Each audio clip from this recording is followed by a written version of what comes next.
is up, everybody? It is Alex from Heavy New York, calling from the quarantine zone again here in New York City. And on the phone, we got David of Barfbag. Thank you so much for your time today, man. I appreciate it. Oh, hey, dude. Good. It's so awesome to have you here. So the Plastic Age EP that's scheduled to come out on the 13th, being that this is an EP, is this almost meant to serve as like the first taste or maybe like a preview of maybe what the first full-length album could sound like by you guys?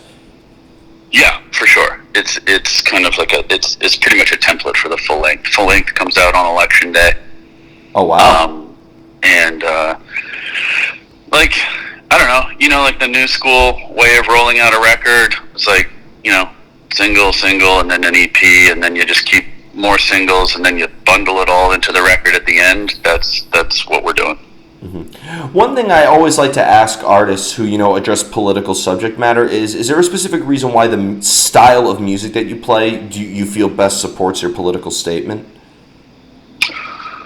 That's actually kind of interesting. When I started this project, I was writing, it was kind of like this like Stooges slow groove thing with my ranting over top of it. But then I realized that that it actually didn't really work. Like there's one Iggy Pop, and there seems to be a reason that there's one Iggy Pop. It's actually really very hard to to pull off. So when I got together with Brian and Kenny, I was like, I'm doing this thing and it's not really working. What if we just did this? And I named off, a bunch of my favorite records, and within, on the first day of getting together, we had our first song. Wow. And it just came very naturally. I don't know if it's because we all grew up with the same record collection, or those guys have a pretty encyclopedic knowledge of punk rock and hardcore. So if I said, okay, this song, what I'm hearing in my head is like, first album Suicidal, and then like late era Exploited. They're like, oh, okay, like this, and then I'm like, yes, exactly. That is exactly what I was hearing. Thank you. Well, it's funny that you mentioned it because, I've interviewed like a lot of bands that have, a very political statement. Like I interviewed Refuse earlier this year, and, their music is very different from a band like Ministry, whose latest album was very political, and OTEP and so on. So like, I was curious to like maybe why specifically, like this is the style of music. Like, do you feel like that almost the political statement that you address in your music could almost determine the music itself? Like, do you feel like that maybe if the album was instrumental, it would convey that same message? If the album was instrumental, it would definitely still be, it would still be aggressive and angry. But, it's interesting, like, someone asked me to write a list of my, my 10 favorite political songs the other day. I was submitting it for something, I can't remember what it was, but I think there was one Discharge song on there, but the rest of it wasn't. Like there's a folk song, a reggae song, just like it spanned the gamut really. So I think any genre can deliver a powerful message. It just, I happen to have been weaned on punk rock. Yeah, well, if it's going to come to political music, punk rock will always remain the king. Yeah, for sure. Yeah. Now, when it comes to addressing this material, is there like a lot of research that goes involved? Like, do you like have to almost watch the news or read certain articles in order for the lyrics to come in? Or maybe is there any personal elements or personal experience that are also invested in Barfbag? I do a ton of research. Mostly out of fear of sounding like a jackass, I think. I think if you're gonna take the stance where you've got a hard opinion on something, if you don't really sound like you can actually have a conversation about it, and you're just spouting off, I don't think it's believable. And I want, to me, that's the great that's the great test is whether or not something's believable. Like Joe Strummer always called it the bullshit detector. Yeah. I just think that people know, like you mentioned Refused. We all know they've done their homework. You know what I mean? Like, you can tell. So, I do a ton of research. I listen to, I have problems sleeping, so I listen to it and it probably doesn't help that I listen to a ton of political podcasts while I'm trying to sleep, but I listen to a ton of podcasts. I like philosophy, so then I'm like, my process is like nerdy, dude. I cross-reference what I hear on my podcasts and in the news against like old, dusty philosophy books. It's like totally lame, but I don't know. I like doing it, so I don't think it's lame at all, because going back to that bullshit detector thing you said, like, I think if you are, like, you don't want to use political statements or political issues as a calling card or virtue signaling or something like that. Like, if you're going to make art that addresses issues, you want to know what you're talking about, because art is how people open their minds and discover, or get enlightened on certain subjects. So I think it's really awesome that's your lyrical process. Yeah, there's a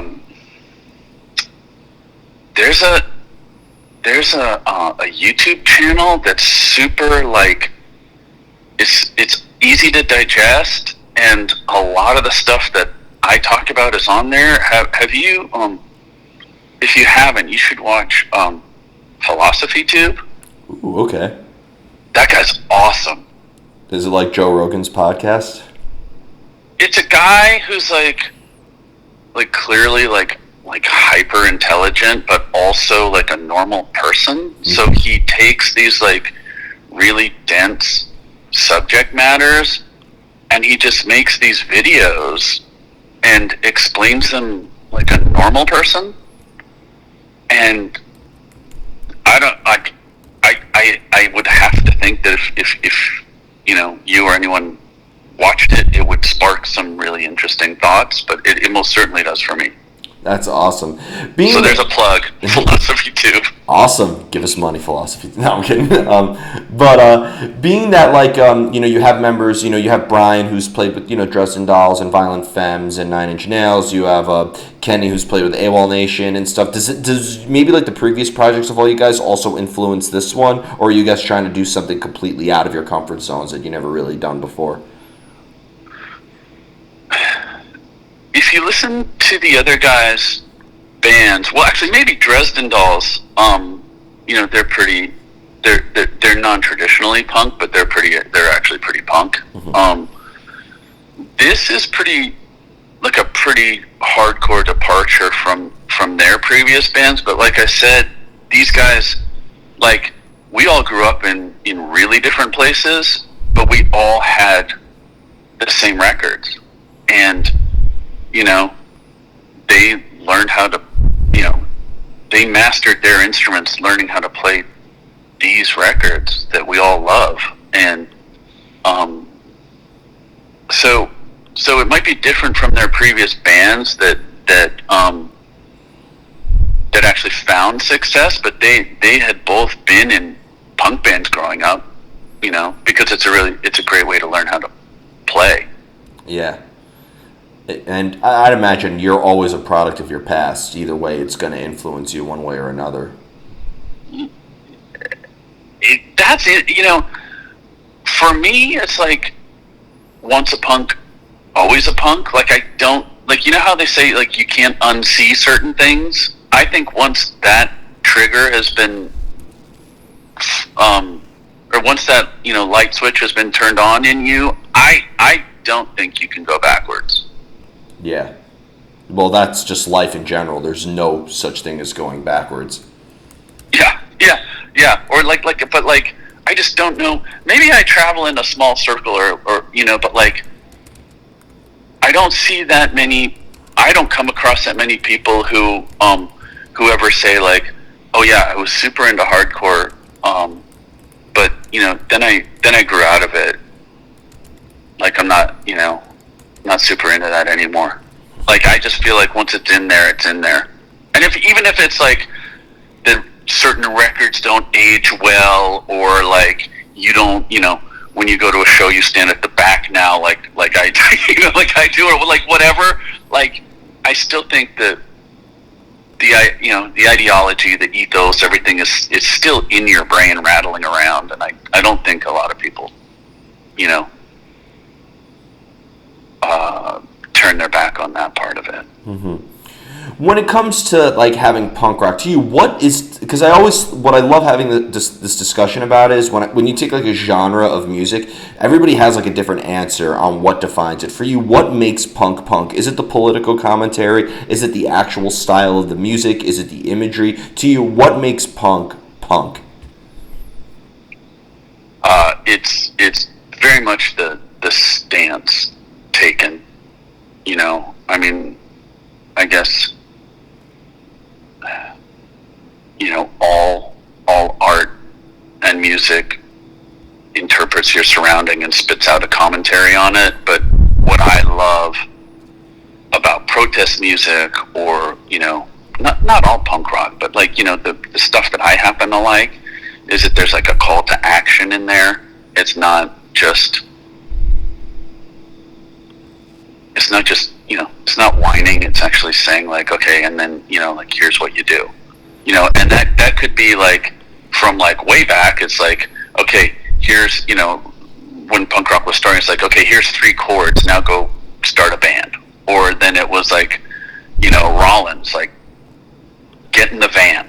Okay, here's what you do, go do it. Like, there's always, at least with this genre, there's a like get it done approach that I think, if you were talking about like dance music or something, or like, I don't know, fucking jazz or whatever, like there's not a call to action, and that's kind of like, to me, that's the important part.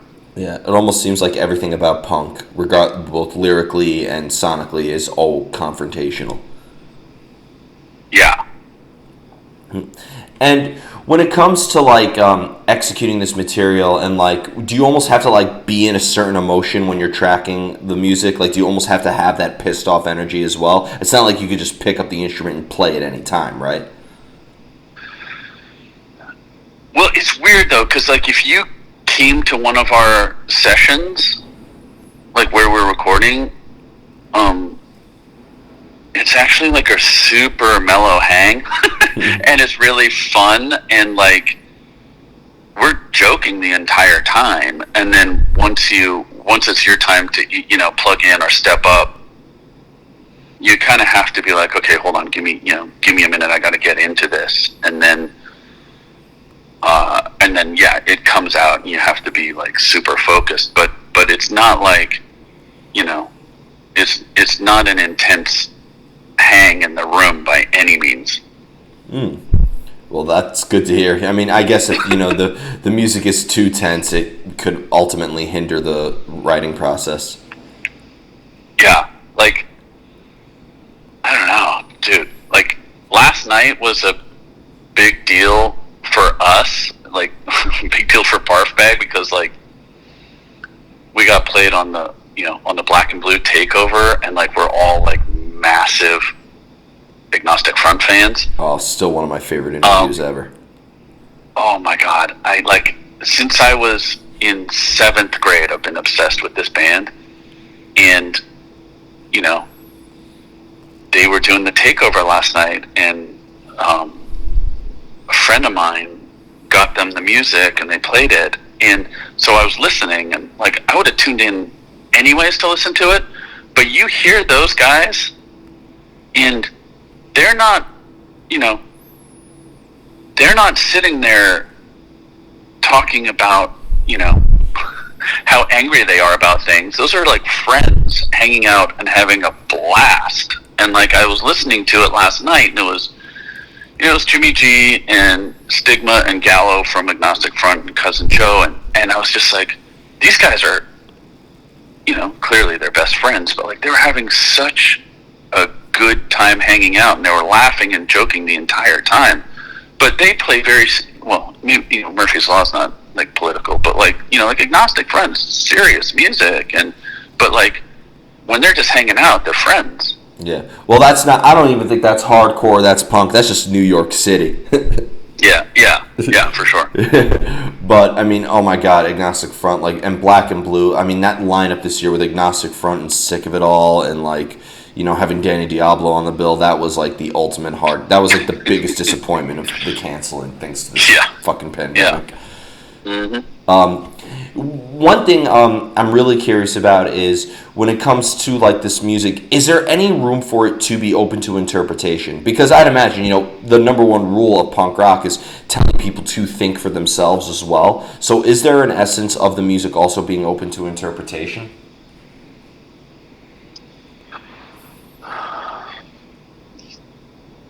Yes, however, a lot of our lyrics are pretty literal, you know.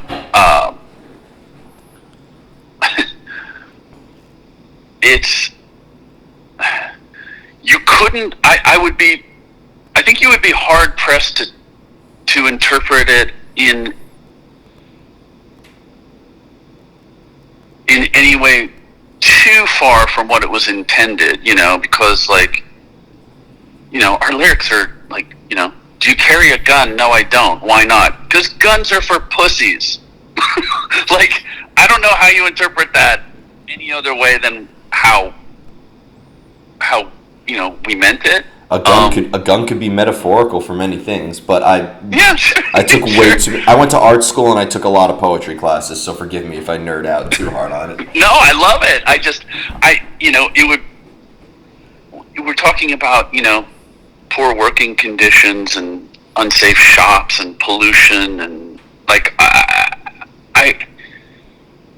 maybe the overall message could be interpreted, but in a way that maybe wasn't quite intended. But I think it's pretty straightforward. I don't know. Yeah, I mean, I think that's sometimes. I think especially if somebody has like a really important message to give, if you get too metaphorical, it's not really going to get across. I mean, not to say this is going to sound This is going to sound very derogatory, but there's a lot of simple-minded people out there. If they're not getting it right on the first like 2 initial listens, you're not getting your point across to them.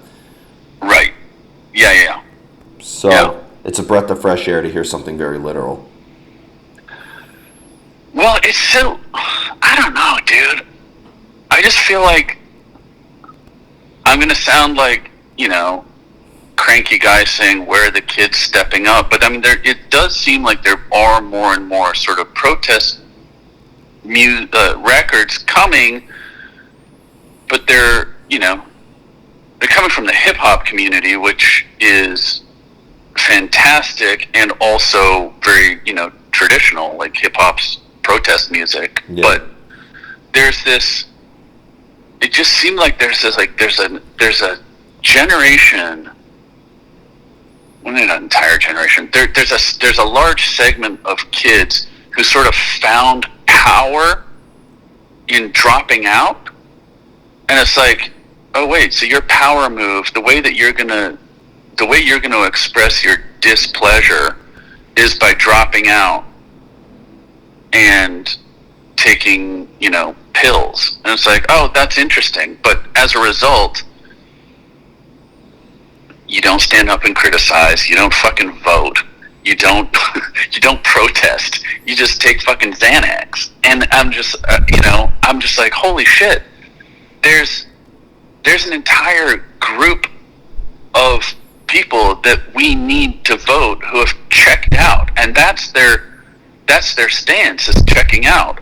And I was like, oh man, we need a very literal record. Yeah. Now, like we need a shot in the arm literal record that's like easy to understand and like, you know,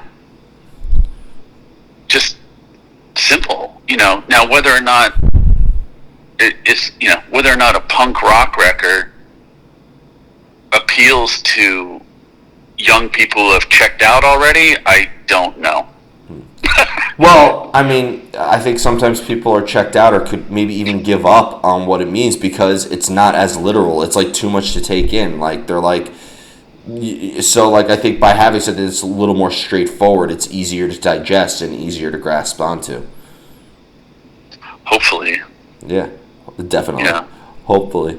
And kind of going back to the interpretational thing, also because I was -2 when the first Rage record came out, and like I'm listening to Evil Empire when I'm like 5 and stuff like that, and like I'm not aware of any social or political issues. I'm just enjoying the music and singing along with Zach De La Rocha. So like I think like in the end you have to use the art as kind of like your hook, line, and sinker, and then give them the message when you reel them to shore.